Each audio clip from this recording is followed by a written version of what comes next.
Kawawa ang ating ambassador doon. Halos 100 ang kanyang binubuhay doon. Sa embassy. Natakas ng mga domestic helpers. Kasi kung hindi mo naman tinulungan niya, sisisihin. Anong ginagawa naman ng OWA ngayon? Hindi, kaya doon din, meron, Mr. Secretary, I just want to report to the nation that katatapos lang yung BICAM tungkol dito sa amendments sa RA 8042. Opo. Ito yung Migrant Workers Act. So, malamang sa hindi, baka matutugunan na rin to. Pero gaya ng nabanggit po ninyo, ang importante, dito pa lang, bago pa sila pumunta sa labas, out of the country, dito pa lang nagkakaintindihan na kung ano mga obligasyon, ano mga rights ng ating mga workers, at anong partisipasyon ng gobyerno, yung private sector, at saka mga pamilya. Mga kasama, basahin ko lang yung... Ang pwede rin pag-isipan, to spread the risk once again Baka hindi ba may fees yung mga placement? Meron. Baka naman pwedeng premium sa group insurance coverage kung kailangan ng repatriation. As a matter of fact, under this new law that we hope na masasign ito ni Pangulong Arroyo bago matapos ang termino niya, ay magkakaroon ng compulsory insurance coverage that will cover ito repatriation. Mga repatriation. Mayroon po nga, iba pa nga mga tao na gusto ko sana nga basahin na Mr. Secretary. Ang kinalimutan, sabi ito, galing kay Bugs ng San Juan, ang kinalimutan ideolohiya ni Kagibo ay Pilipinismo. Kaya kami nananalig na isusulong niya ang kaisipang ito na sariling atin. Ano ba ang Pilipinismo?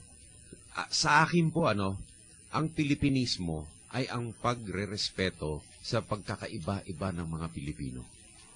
Ang alam nating Pilipinismo noon ay sumakop sa isang salita, isang ideolohiya, ang lahat ng Pilipino. Yan ho sa tingin ko ang punot dulo ng gulo sa ating bansa. Ang yaman ng ating kultura, ilang lingwahe, iba't ibang tao, iba't ibang races, At ang Pilipinas ay melting pot. Ngayon, kailangan i-leverage natin ang kalakasan ng bawat klaseng tao. Katulad kami ni Manong Jonah, isang salita namin. Ilocano salita namin. Kailangan ipagmalaki namin yan Kasi kultura namin yan Bagamat ako'y adopted. Dahil tiga-Tarlac kami sa parteng yun, ang lola ko tiga Baguio. Bagamat ganon, dapat itaguyod namin ang lingwahe namin, kultura namin. Ay, ang problema dito, hindi natin tinuruan ang lalo na makabataan na iba't iba ang Pilipino. Kaya, isang klaseng Pilipino lang, pag hindi makakonform ang isang lugar na meron dangal sa kanyang lahi, katulad ng ating mga kapatid sa Cordillera, pinagtatawanan yung pagbabahag minsan yan ay malaking galang at respeto. Karangalan sa kanila yon. Sagrado yon. Diba, Secretary Gibo, yung sa Amerika, ano ba yung kanilang slogan? E pluribus unum. Unity and diversity. Unity and diversity. Ganun ho dapat dito. Hindi tayo archipelago by accident. May ibig sabihin yun Tama. Doon ho sa Kabindanawan, pagka hindi ho magsalita ng Tagalog, sasabihin natin either mahina o rebelde. Hindi. Ngayon, kung turuan natin ang isa't isa, kung ano ang kultura ng isa't isa, based on mutual respect and understanding, doon tayo magkakaisa as Filipinismo. Doon ho ako naniniwala. Ito naman Mr. Secretary, galing kay Rene Acela ng Bacolod. Ang sabi niya, my family is praying that God will guide our voters to believe in their ideals and competence, integrity, and leadership, and not be swayed through cheap campaign gimmicks like celebrity endorsers. We like your style of campaign through platform and program and no mudslinging. It shows a person's good character.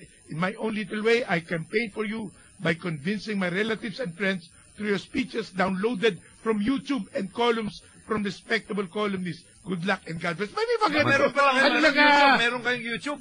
Madamo, gid nga salamat sa inyong tanan dira sa Bacolod. Ito nga family ng mga kababae niyo sa Concepcion Tarlac. Pakibaba mo nga ng konti. David Diaz, Tuason, and Pineda families. Nasa yun, nawala. Yan, angat mo. David Diaz, Tuason, and Pineda families of Concepcion Tarlac. Kababayan namin si Noynoy Persigibong, aming iboboto. Maraming po salamat. Dakal salamat po. Kababayan din naman yung Secretary Gibu. Pero si Senator Noynoy po, talagang tiga Concepcion po yung si Senator Aquino po nung araw. Pero kayo po, sinasabi ni Paring Jordan, you are a native Ilocano speaker. Tingin niyo po ba meron pang botong solid, Noy? Meron po. Meron po. At mukhang giveaway, Kayo ang pwede dami kong magdala nun. Kayo ang dami kong Nadadama kaibigan po natin yun sa social networking, mga Ilocano for giveaway. Doon ho natin makikita kasi talaga yung unity ng isang salita, ng isang kultura. No? At hindi naman dahil gusto ng Ilocano solohin ang development, pero gusto nila na may isang tao na naman na makakabigay ng karangalan, no, sa pagka-Ilocano. Mr. Secretary, mayroon hong text dito tungkol.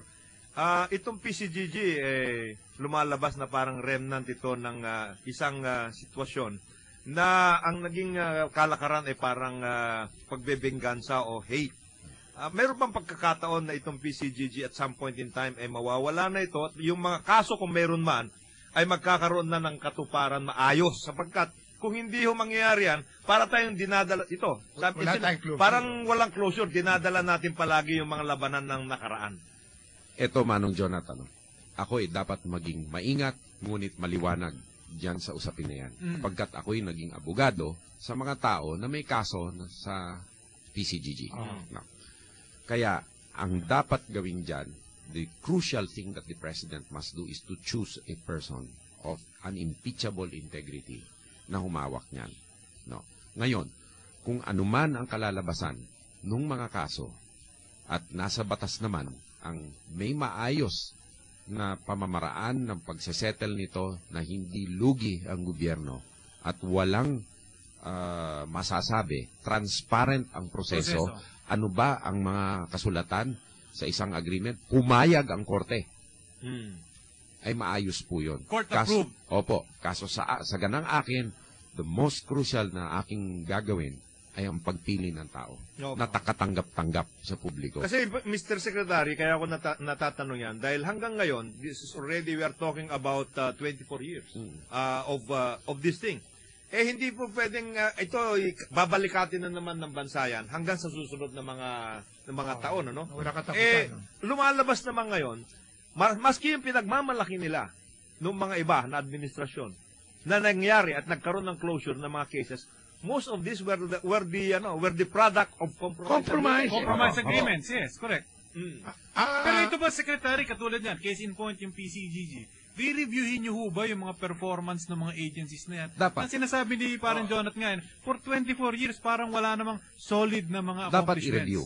Ngunit, sino ang gagawa ng review? Yan ang Yung tao nga. lalo na sa akin. Dahil nakapirma po ako sa ibang mga pleadings. At meron ako conflict of interest na itinatawag. Okay. Dinidisclose ko po sa publiko yon. Okay. Dahil ako po yung nag-abogado sa ibang mga tao na maharap sa mga kaso diyan. Kaya kailangan po talaga yung pagtalaga ng tao o dili kaya komite na para maliwanag. mag-aral. Mag-aral. Yun ang crucial, kung sinong mag-aandal dito. Kaya napag-uusapan niyo, Mr. Secretary, yung tungkol sa PCG plot because this is the face of a campaign of hate and vengeance. Yes. In the minds of a lot of people, nangyayari yan. Kayo po ba, mayroon bang pagkakataon na finally, we have a closure to all of these things in the past and that your presidency will be a unifying instead of a divisive presidency? Iyan po naman ang pakay natin, kaya nga positive ang ating campaign outlook kasi yung hidwaan po sa ating lipunan, lalo na sa usaping pampolitika, ay napakalalim, itong pinakamalaking balakid sa pagsulong ng ating bansa. Mistrust, at mistrust is fueled also by personal political ends. Kasi sasabihin, i-stereotype na ganito ang isang tao, ganyan ang isang tao. Ang sala ni Adan sala na anak niya. Yan ay dapat itigil na ho natin. Kasi ang sabi ng banal na kasulatan, kung meron mang importante doon, huwag kang huhusga at hindi ko rin kayo huhusgahan. Secretary, ito may tawag ni Arnold Albay. With a group of professional support, Gibo, ano po ang solusyon na dapat gawin para kaming mga nurses ay hindi na kailangang umalis ng bansa? We want to serve our country. Yun nga po universal participative healthcare. Hindi ba ho, dalawang bagay ang gusto nating ends noon. Increased resources para mabigyan natin ng quality medical attention, lalo na ang mga maralita, Pangalawa, increased reimbursements for healthcare professionals Oh. para hindi na po sila umalis. Para naman economically viable sila. Ano po? Tapos yan ang sinasabi natin na kailangan